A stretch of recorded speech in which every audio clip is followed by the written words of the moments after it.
Today, I'll show you how to bid on keywords in Google Ads. Keyword bidding controls how much you are willing to pay when someone searches for a keyword related to your business.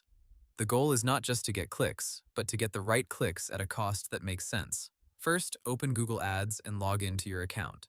Go to Campaigns, then choose the search campaign you want to manage. Now open the Ad Groups or Keywords section. Here, you will see the keywords your ads are targeting.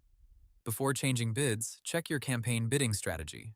If your campaign uses automated bidding, such as maximize conversions, target CPA, or target ROAS, Google adjusts bids automatically based on your goal. In that case, you usually do not set a manual bid for each keyword.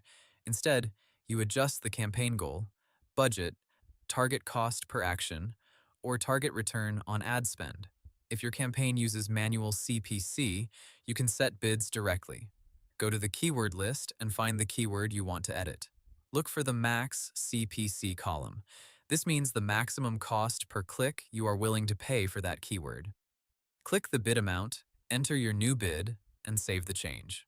For example, if a keyword is important and converting well, you may increase the bid to get more traffic.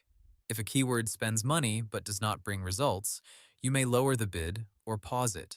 Now review performance columns like clicks, cost, conversions, cost per conversion, and conversion rate. Do not bid higher just to get the top position. Focus on keywords that bring real leads, sales, calls, or signups. You can also use bid adjustments for devices, locations, or audiences if your campaign settings support them. After making changes, wait for enough data before judging performance, and that's it. You now know how to bid on keywords in Google Ads. Hope the tutorial was helpful. Subscribe to my channel and see you in the next video.